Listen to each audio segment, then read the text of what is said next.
Welcome to the deep dive. Let's jump right into something many of you learning English really wrestle with. You've put in the hours, right? Grammar books, flashcards. Your vocabulary is definitely growing. But then when it's time to actually speak, it feels like your brain it kind of seizes up. You're really not alone if you freeze or you just struggle to find the words sometimes. Oh, absolutely. It's a very, very common hurdle.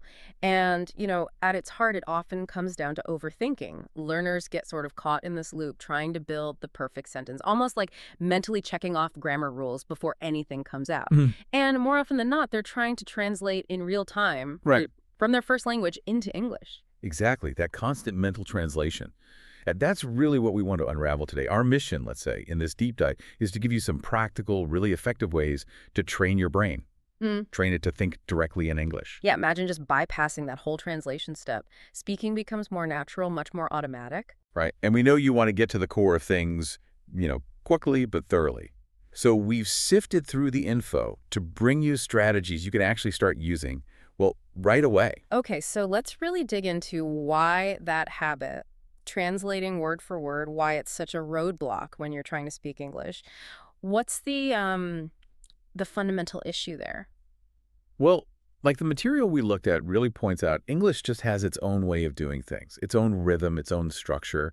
It doesn't always line up neatly with how other languages might express the exact same idea. Hmm. Sentence structures can be really quite different.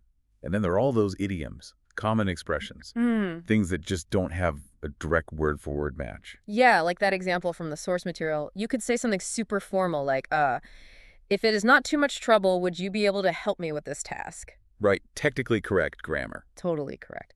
But well, it sounds quite stiff, doesn't it? In most everyday chats, a native English speaker would probably just say something much more direct. Like, can you help me with this? Or even just a casual, hey, I need help with this. Or maybe, could you give me a hand with this? That really hits the nail on the head.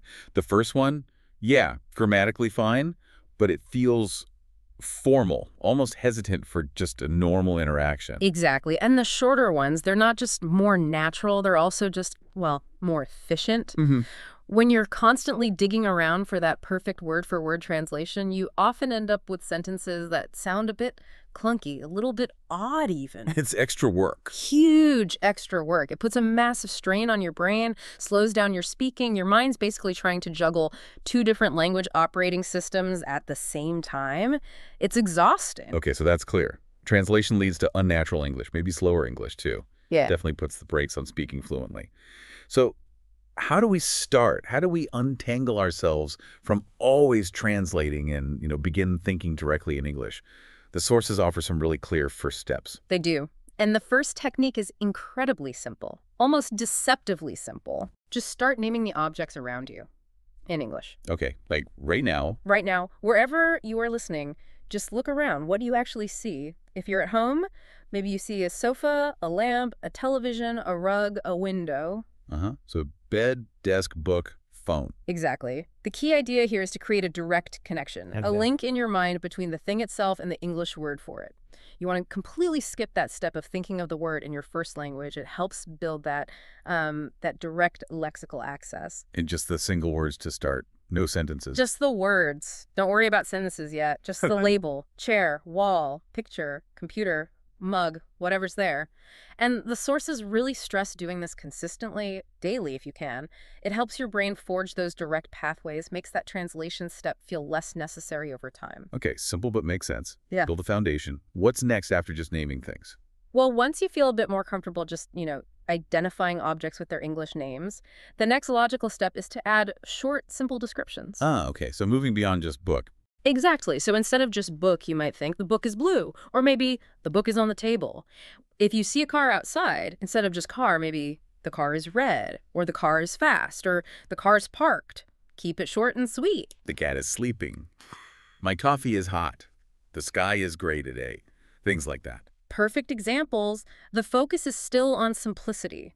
We're not trying to build, complex multi-clause sentences here. Not yet. Right. The goal is just to get your brain used to forming these basic thoughts, these simple observations, directly in English, quickly and naturally. It's like you said, exercising that English thinking muscle, just gently to start. Precisely. And you can build on that as you go about your day. Another really effective technique is to mentally narrate your own actions, in English, of course. Narrate actions, like talk to myself in my head. Basically, yes, think about what you're doing as you're doing it. So if you're making breakfast, in your head you might think, I am opening the fridge, I am taking out the milk, I am pouring coffee, I am slicing bread.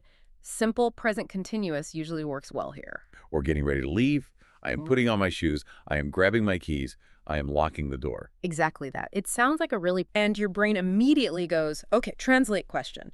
Then formulate answer in native language. Then translate answer back into English. And then you finally speak. And the other person is just waiting. Exactly. It feels like ages, even if it's just a few seconds. We really want to break that cycle, that real-time translation loop. So how do we do that? How do we speed up the response? Well, the sources suggest a very direct tactic. When someone asks you something in English, you make a conscious effort. It takes effort at first to answer immediately, without that internal translation detour. Okay, give me an example. The classic one is, how are you? Instead of going through that whole mental translation process for your answer. Like thinking, estoy bien, Yeah. then translating to, I am good. Exactly. Just train yourself to have a few natural comment responses ready to go instantly. Like, I'm good, thanks, or great, or not too bad, or pretty good, you. So quick, almost automatic replies. Yes, those swift, natural responses are so important for sounding more fluent. It's about training yourself to react in English without adding that extra translation layer. It directly attacks that ingrained habit. Okay, react, don't translate. Got it. What else can we do, maybe even when we're alone? Here's another good one you can implement anytime. Start using English for your mental planning, your to-do lists, your schedule. Think about them in English. Ah, interesting. So instead of my usual mental list. Try phrasing it in English in your head. So if you need groceries, don't just think the list in your first language. Consciously think, okay, I need to buy milk and eggs, or must remember bread. Or for planning the day. Right. 9 a.m. meeting. Then need to finish that report. Lunch at 1:00. Like that. Precisely. It's a really effective way to gradually make English your brain's sort of default language for these everyday internal tasks. Yeah, I can see how that would help. By using English for these routine internal monologues, you're constantly reinforcing that direct link between your thoughts and English words, English structures. Over time, it really chips away at your reliance on translation. Okay, so we've covered some really solid techniques. Naming objects, simple descriptions, narrating actions, answering immediately, internal planning, all aimed at stopping translation and starting to think in English. But the sources also talk about something else, right? Something beyond just the words. How fluent speakers actually organize their thoughts. Yes, that's a fascinating point, because fluency isn't just about having a big vocabulary or perfect grammar. It's also about understanding the natural flow, the rhythm of spoken English. And what did the sources say about that? How do native speakers tend to structure things? Well, a key insight is that native English speakers often lean towards using shorter, more direct sentences, especially in conversation. They tend to break down bigger, more complex ideas into smaller, easier to digest chunks. Okay, that makes sense for clarity. Absolutely. It helps the listener follow along more easily. We saw that earlier with the example, right? The very formal request versus the simple, can you help me? Much more direct. Native speakers often cut out unnecessary words. They get straight to the point.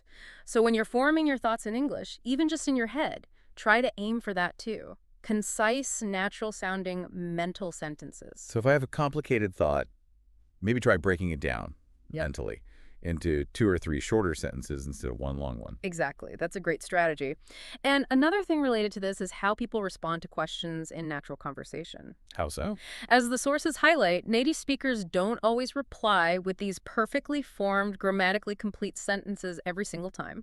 Often it's just a brief, natural phrase. Okay. Like, Think about, how was your weekend? Or what did you do last night? While you could give a long, detailed story. oh, which sometimes feels necessary when you're learning. Right.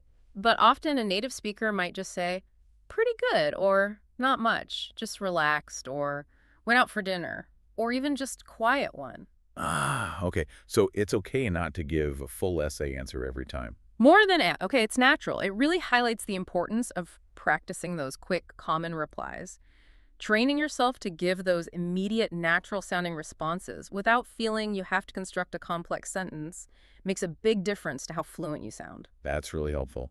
Shorter sentences, quicker replies. What else contributes to that natural sound? Well, then there are those little words, the fillers. The ums and Oh, hums. yes, those two, but also words like, well, you know, like actually, I mean, sort of. They get sprinkled throughout natural speech. Do they actually serve a purpose, or are they just bad habits? They definitely serve a purpose. They can make your English sound much more conversational, less like you're reading from a script. And crucially, they give you tiny little pauses, breathing room to gather your thoughts mid-sentence. Okay, so they buy you thinking time. Exactly. The sources used a good example.